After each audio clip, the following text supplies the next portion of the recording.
여러분, 동작이나 활동을 형용사로 표현하면 어떤 차이가 생길까요? YB English.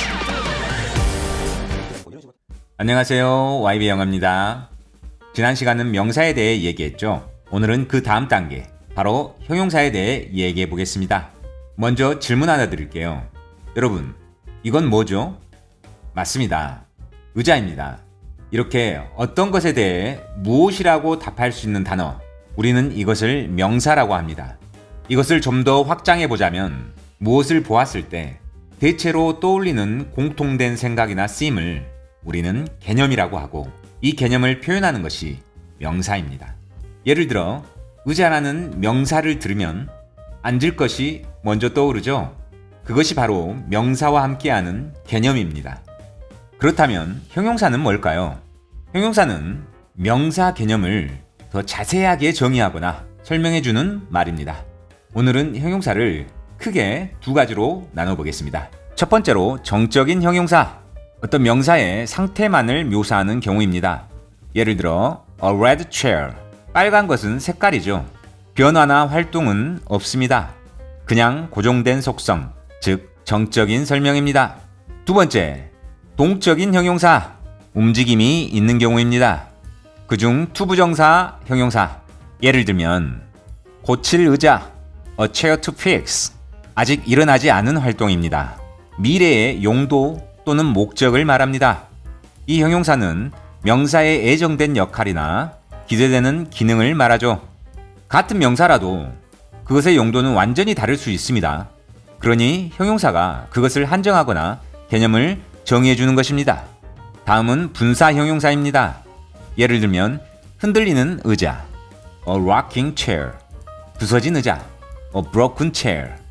이것은 이미 벌어지고 있거나 과거에 벌어졌던 활동입니다. 현재 또는 과거에 경험된 감정이나 상태를 설명합니다. 아직 경험되지 않은 개념 정의만으로는 절대 그 느낌을 알 수 없습니다. 오직 경험을 통해서만 그 인상과 감정을 느낄 수 있는 것이죠. 정리하면 빨간 의자는 고정된 상태, 정적인 형용사입니다. 앉을 의자, a chair to sit on, 이것은 아직 하지 않은 활동입니다. 미래 목적을 설명하는 형용사입니다. 투부정사 형용사죠. 이번에는 분사 형용사, 현재 또는 과거 활동을 담고 있는 경험 기반 형용사입니다. 이렇게 형용사도 종류에 따라 정적인 형용사, 한 단어형이 있고요. 동적인 형용사로 투부정사 형용사, 분사 형용사로 나눌 수 있습니다. 여러분, 동작이나 활동을 형용사로 표현하면 어떤 차이가 생길까요? 바로 오늘의 핵심입니다. 투부정사 형용사와 분사 형용사는 같은 활동을 말하지만 전혀 다른 방식으로 대상을 설명합니다. 먼저 투부정사 형용사를 볼게요. 예를 들어 a chair to sit on 처럼 이 의자는 앉기 위해 준비된 것이라고 말하죠. 이처럼 투부정사는 아직 일어나지 않은 활동을 설명합니다. 시간적으로는 불확실한 미래지만 말하는 사람은 그 대상에 대한 분명한 목적과 용도를 부여하고 있어요. 그래서 듣는 사람 입장에서는 이건 바로 그걸 위해 존재하는 거구나 하고 기준이 또렷한 설명처럼 느껴지죠. 우리는 이런 설명을 절대적인 성격을 가진 형용사라고 볼 수 있습니다. 그런데 분사 형용사는 다릅니다. 예를 들어 a broken chair나 a rocking chair처럼 이미 일어난 일이나 지금 일어나고 있는 활동을 말합니다. 시간적으로 보면 확실한 과거 또는 현재입니다. 하지만 여기엔 다른 문제가 생깁니다. 같은 부서진 의자라도 왜 부서졌는지, 누가 봤는지에 따라 느껴지는 감정이나 인상이 달라지거든요. 그래서 분사 형용사는 명확한 기준을 정해준 것이 아니라 경험에서 비롯된 다양한 느낌을 전달합니다. 바로 이런 이유로 우리는 분사 형용사를 상대적인 성격을 가진 형용사라고 부를 수 있는 거죠. 정리해 보겠습니다. 투부정사 형용사는 아직 일어나진 않았지만 분명한 목적을 가진 활동을 설명합니다. 그래서 절대적인 기준처럼 느껴지죠. 분사 형용사는 이미 일어난 활동에서 생긴 감정, 인상, 흔적을 설명합니다. 이런 경험들은 다양하게 상대적인 해석이 가능합니다. 그래서 분사 형용사는 명확한 기준을 정해준 것이 아니라 경험에서 비롯된 다양한 느낌을 전달합니다. 여러분, 대상을 설명하는 형용사의 눈으로 본 투부정사와 분사 ing, pp 어떻게 다르게 보일까요? 먼저 투부정사 형용사는 의미를 부여하는 주체가 화자 자신입니다. 즉, 내가 어떤 대상을 보고 이건 이런 용도야, 이런 자격이 있어 라고 내부에서 외부를 판단하는 구조입니다.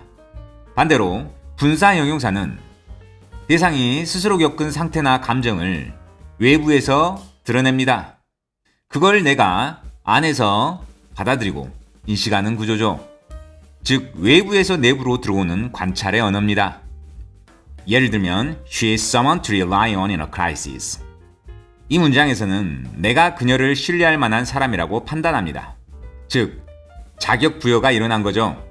반면에 A face filled with regret.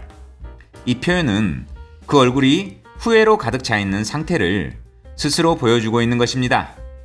나는 그것을 보면서 감정적 인상을 받는 입장입니다. 의미 방향성에서 정리하자면 투부정사 형용사는 아직 발생되지 않은 미래에 대한 기대, 목적, 자격 같은 의미를 담습니다. 반면에 분사 형용사는 이미 일어난 일, 즉 상태, 결과, 경험의 흔적을 보여주는 형용사입니다.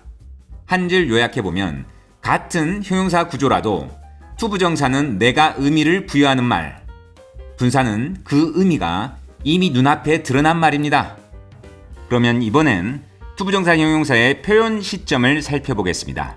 투부정사는 아직 일어나지 않은 일, 해야 할 일, 기대하는 이상향을 말합니다. 즉, 미래지향적인 시점입니다. 반대로 분사 ing, pp는 이미 겪은 일이나 진행 중인 행위를 보여줍니다.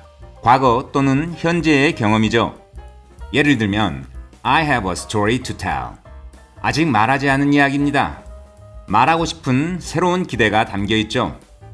반대로 It was a touching story.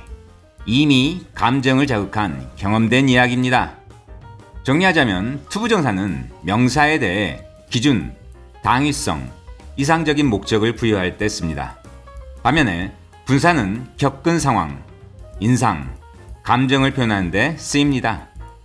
철학적으로 보면 투부정사는 누구나 공감 가능한 명료한 기준을 표현하기 때문에 그 속성은 절대성입니다. 그래서 숫자 1로 표시할 수 있습니다. 반면에 분사 표현은 같은 경험이라도 사람마다 다르게 느끼고 다르게 반응하죠. 이건 상대성의 언어입니다. 그래서 숫자 2로 표현합니다. 한마디로 하나는 그럴 것이다의 언어이고 하나는 그랬었다의 언어입니다. 같은 명사도 어떤 시점에서 바라보냐에 따라 형용사의 색깔이 완전히 달라집니다. 이 컨텐츠에 대한 풀 영상은 채널 YB 영어 재생 목록 영문법 기본에 있습니다. 감사합니다.